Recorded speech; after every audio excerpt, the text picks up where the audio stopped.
Abonnez-vous sur notre chaîne YouTube Kadhafi Mboumoudi pour ne rien manquer. A-t-il précisé, il est de notre devoir de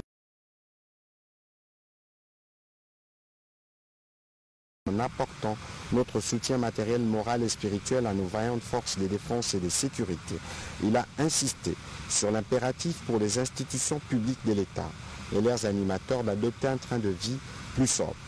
L'objectif poursuivi est de dégager des économies qui nous permettront immédiatement d'octroyer une prime exceptionnelle à nos vaillants militaires, policiers et aux patriotes volontaires Wazalendo engagés dans les combats à l'est du pays en augmentant leur pouvoir d'achat et en assurant la couverture sanitaire pour eux ainsi que pour leurs membres de famille respectifs. Parallèlement, des propositions urgentes doivent porter sur leur renforcement en équipement. Dans cette optique, le président de la République a engagé le gouvernement et son cabinet à lui soumettre dans les 72 heures des mesures rigoureuses de réduction de train de vie consistant en des coupes par palier et devant être opérées sur les frais de fonctionnement et les interventions économiques de la présidence de la République, de l'Assemblée nationale, du Sénat, du gouvernement, du pouvoir judiciaire ou encore des institutions d'appui à la démocratie. Au-delà des efforts spontanés, de coupe devrait également porter sur les rémunérations des mandataires publics, des membres des cabinets politiques, du pouvoir judiciaire et ceux des institutions d'appui à la démocratie. Par ailleurs, toutes les missions et évacuations sanitaires à l'étranger non essentielles doivent être suspendues. Il en est de même pour les subventions non essentielles à accorder à certains organismes publics ainsi que d'autres acquisitions pour les institutions publiques judiciaires et assimilées. Doivent également être suspendues pour une durée de 12 mois les augmentations salariales, les corrections des grades et les mécanisations des agents publics de l'État autres que les militaires et policiers, sauf évidemment dérogation spéciale. Dans cet effort national, le président de la République a aussi invité les secteurs privés à envisager de faire des dons ou de constituer les fonds pour soutenir directement nos forces armées et les populations déplacées. Ainsi, les excédents des trésoreries qui seront générés dans le cadre de l'effort de guerre par ces comptes spéciaux devront être reversés au compte général du Trésor. Des mécanismes doivent aussi être mis en place pour permettre à chaque Congolais qui le souhaite de contribuer à cet effort de guerre. Un rapport hebdomadaire circonstancié lui devra être présenté sous la supervision de la Première ministre par le ministre d'État au budget ainsi que le ministre des Finances. Le dernier point de la communication du président de la République a porté sur la nécessité d'une communication institutionnelle cohérente, responsable et stratégique en ces temps critiques. Il a attiré l'attention des membres du Conseil que sur le fait que l'agression dont notre pays est victime ne laisse aucune place à l'improvisation ou encore à la cacophonie. Face aux campagnes de désinformation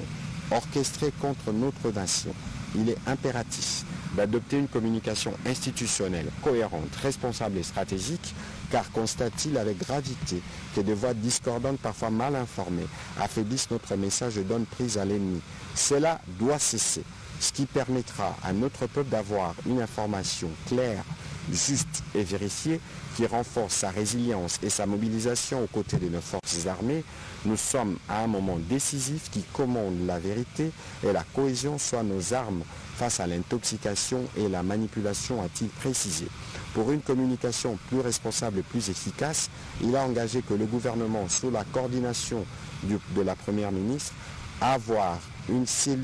créé une cellule immédiate de crise rassemblant les services de communication du gouvernement et de la présidence avec pour mission d'initier et de coordonner la communication institutionnelle sur la situation sécuritaire, la tenue d'un point régulier sur la situation de terrain validée par cette cellule afin d'informer avec précision l'opinion nationale et internationale et de contrer efficacement la propagande hostile, l'observance d'une discipline communicationnelle stricte où seules les voix habilitées s'exprimeront sur la crise. Les ministres et cadres concernés devront aligner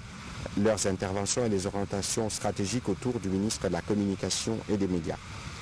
Dans la suite de la communication du président de la République, la première ministre chef du gouvernement a d'abord tenu à rappeler tout son soutien au président de la République pour son courage et sa détermination à la suite de son adresse à la nation concernant l'évolution de la situation sécuritaire sur le terrain. Elle a précisé que ce discours a été un puissant appel à la résilience, à la résistance et surtout à l'unité nationale.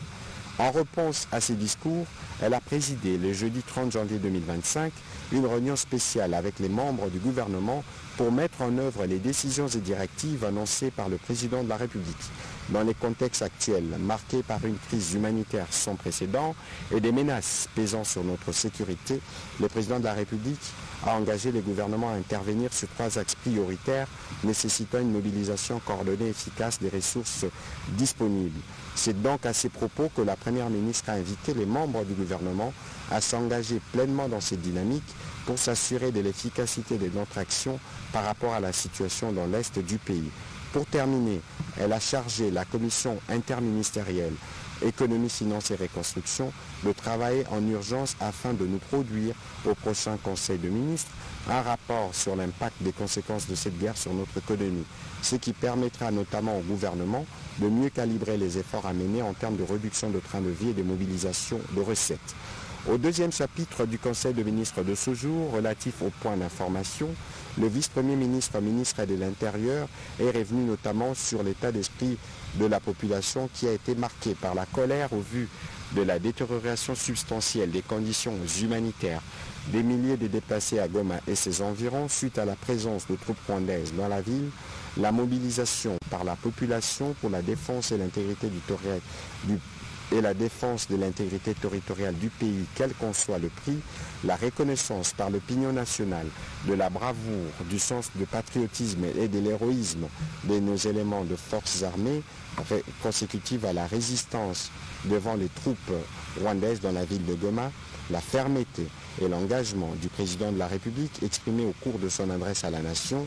à la suite de l'entrée de troupes rwandaises et les terroristes du M23 contre lesquels il faut répondre dans un élan de cohésion et d'unité nationale. Au plan politique, il a été observé au cours de cette semaine la tenue de manifestations spontanées en soutien aux forces armées de la République démocratique du Congo et au VDP à la suite de l'entrée de troupes rwandaises dans la ville de Goma. Cet élan de solidarité a été exprimé sur tout le territoire national, notamment à Bukavu, Kinshasa, Mbandaka, Lodja, Buta, Kindu, Mbujima et encore Kisangani.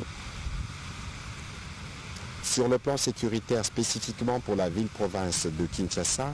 les vice-premiers ministres, ministres de l'Intérieur, a rappelé la condamnation ferme du gouvernement des troubles à l'ordre public avec actes de vandalisme et pillage des quelques chancelleries et autres établissements privés enregistrés dans la journée du 28 janvier 2025 au cours de la manifestation de la population contre l'agression rwandaise dans la province du Nord Kivu, du carnage et des tueries des populations civiles et des prisonniers de guerre dans la ville de Goma. Des milliers de corps ont jonché les rues de Goma et d'autres encore s'y trouvent. Il a également été signalé la détérioration de conditions humanitaires de personnes déplacées et celles des habitants de la ville de Goma, aggravées par la coupure d'eau et d'électricité. Des cas de règlement de comptes sont également signalés de la part de terroristes et de troupes rwandaises qui ont dans la foulée pillé le siège du secrétariat exécutif provincial de la Commission électorale nationale indépendante. À ces propos, il a été complété par le vice-premier ministre, ministre de la Défense, qui a signalé qu'au cours de la semaine qui s'est achevée, la situation sécuritaire a été marquée par des affrontements avec les troupes rwandaises dans la ville de Goma, de la 3e division du district voisin de Rubavu, renforcée par les forces spéciales pour pénétrer au niveau de bornes 12 et 13 avec des conséquences humanitaires dramatiques pour la population civile et spécifiquement pour les populations déplacées spécifiquement ciblées. Suivant les instructions du président de la République, nos forces de défense travaillent sur un plan coordonné des reconquêtes des espaces occupés par l'armée rwandaise et ses supplétifs. Au sujet de la situation épidémiologique en RDC, le ministre de la Santé publique a présenté la situation générale. Il est ensuite revenu sur la nécessité pour toute la communauté nationale de se mobiliser, notamment en soutenant sa campagne de don de sang qu'il a initiée et lancée pour secourir les blessés civils et militaires enregistrés dans la ville de Goma, une opération qui se clôturera le 1er février. Toujours À propos de la situation dans le Nord Kivu, la ministre des Droits humains a informé le Conseil du travail en cours au niveau de son ministère pour documenter tous les actes des cas graves de violation des droits de l'homme et d'autres crimes de guerre commis par l'armée rwandaise durant son entrée dans la ville de Goma. Au troisième chapitre du Conseil des ministres de ce jour, relatif à l'approbation d'un relevé des décisions, les membres du Conseil ont approuvé un relevé des décisions prises lors de la 29e réunion du Conseil des ministres du 24 janvier 2025.